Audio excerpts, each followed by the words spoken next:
All right, guys, welcome back to Under the Lights with Nicky Pringles. We got Ryan Garcia versus Showtime Shawn Porter. Let's break that down. So recently, Ryan Garcia posted a comment on X taking a shot at Showtime Shawn Porter, basically saying that he would knock him out if they ever fought because he's too slow. Apparently, Shawn Porter on his podcast had made the assessment that Devin Haney would probably win the rematch. This didn't sit well with Ryan Garcia, so he kind of, got upset and went ahead and made a statement there. So Shawn Porter noticed it, picked it up, talked about it on his podcast, and I just kind of wanted to touch on this and treat it like a fantasy fight. So first and foremost, let's break down a little bit about Shawn Porter. So Shawn Porter, obviously he fought all the best that there was out there at the time. No one doubts that. The guy's a true warrior. But here's the thing about Shawn Porter in general that Ryan Garcia is probably missing. Yeah, obviously Ryan Garcia is faster than Shawn Porter. I mean, he's faster than everyone pretty much on earth, especially with his hand speed. But that's not really the reason why that Shawn Porter is so dangerous. And I think he's not really taking into account Shawn Porter's fighting style when he says things like that. Obviously, I mean, the guy's a professional fighter. He has confidence in himself, and he's going to talk shit and create controversy in order to, keep himself in the news and keep everything going and all that stuff. That's what they all do, and it worked. So, I mean, Shawn Porter's talking about it now, so am I. But, I mean, when it comes down to actually breaking down how that fight would go, I see it, being a problem for Ryan Garcia.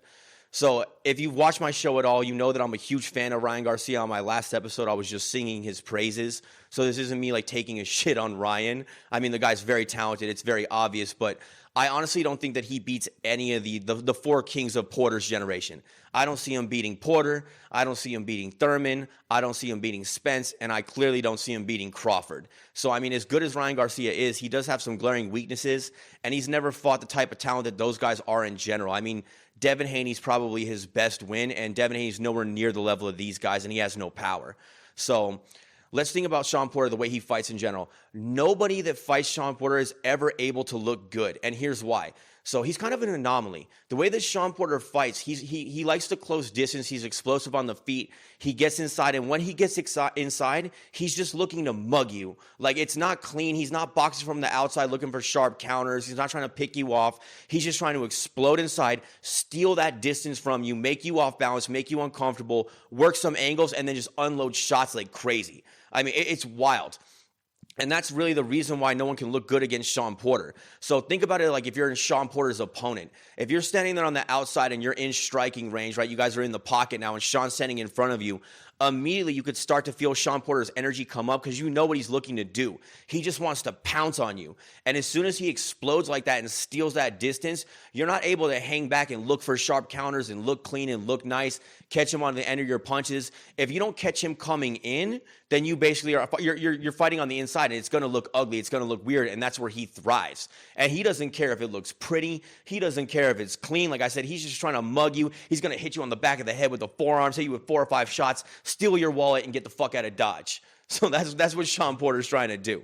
The thing about Shawn Porter that also makes him an anomaly is for being a guy who prefers to fight on the inside, he doesn't have the traditional bob and weave style, the get low, come underneath the shots, a little bit more flat-footed. He actually stands straight up and he bounces real nice and soft on his feet like a traditional boxer, like an outside fighter would do. But then he uses that to close distance really fast, and he's really great at getting off center line.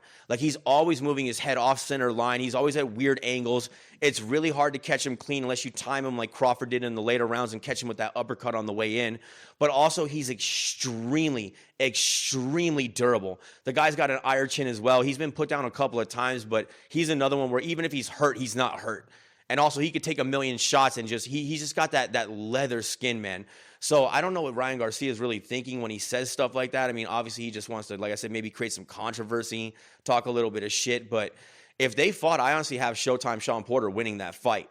I mean, Ryan Garcia's best attribute is the fact that he takes the initiative, he jumps in and pressures you, and most of the guys he fights can't handle that speed and power and the volume that he's putting out. A guy like Shawn Porter, like I just said before, he's going to steal that tempo and he's going to steal that space probably before Ryan Garcia even does. There's going to be a lot of clash of heads, a lot of ugly work on the inside, and Ryan Garcia is not known for that, and that actually kind of neutralizes what Ryan Garcia does best. So if they ever fought, I see Shawn Porter walking away with that pretty clean, quite honestly. I mean, is there a chance that Ryan Garcia can catch him with that left hook or, maybe time him here and there? Yeah, of course there is. There always is. And will it knock him out? I mean, Ryan Garcia's left hook is about as hard as it gets, but we've seen Shawn Porter stand the test. He's been hit by by Thurman's bombs. He's been hit by Crawford's bombs. He's been hit by Errol Spence, that left hook that dropped him, and the guy always gets back up. So I'm not saying that Ryan Garcia doesn't have power or doesn't have speed. I just don't think it's significantly more than those guys to do more damage than we've seen it done to Shawn already in the past. So shout out to Showtime Shawn Porter, always a class act, looks sharp. He's the embodiment of style and class. I love that dude. And he actually handled that little call out pretty well on his podcast. He's very reasonable in general. And I mean, what's he supposed to do? He's an analyst. He's going to go ahead and have opinions that are going to make people uncomfortable from time to time. That's just the way it is. But Shawn Porter, like when he's fighting, I think they call him Showtime because I think that's what's in his head right before he jumps on you. I swear to God, as soon as you get in range with him, I think he's sitting there and he's like, it's showtime. And then he just jumps on you and just starts whooping the shit out of you. It's kind of hilarious, man. I mean, there's nothing you could do with that. He's just got an awkward style in general, and no matter who he fights, he's going to give them problems. As a matter of fact, I just watched the Crawford fight. I went back and watched that again. It's a great one. And I had Shawn Porter winning that fight all the way up until he got dropped. Even Terrence Crawford, for all of his showboating and his charisma and all that in the ring, he was smiling a lot. He was, jeering at him, talking shit to him. And with his body language, he was always making it look like he was in control and nothing was getting to him. But quite frankly, Shawn Porter made that an ugly fight, and he was mauling Terrence Crawford on the inside. In the middle rounds, I think it was somewhere in like 5 or 6, he landed like 3 overhand rights in a row, and Crawford was just eating him. But he always smiled and pushed him off the end and made it look like it wasn't shit, but it was shit. He nailed him quite a bit. And Crawford had a difficult time figuring him out. Like, we all know, everyone knows what Porter's coming in there to do. It's like it's no secret. But trying to stop him from doing it is another thing entirely.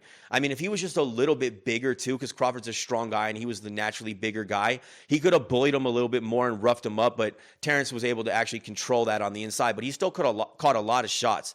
And like I said, Porter doesn't care if he's hitting you clean. He doesn't care if it's the forearm catching you in the side of the head or the back of the head. He doesn't give a fuck. He's just trying to put hands all over you. The guy's wild. It's like fighting an octopus when he gets close to you. It's coming from all angles.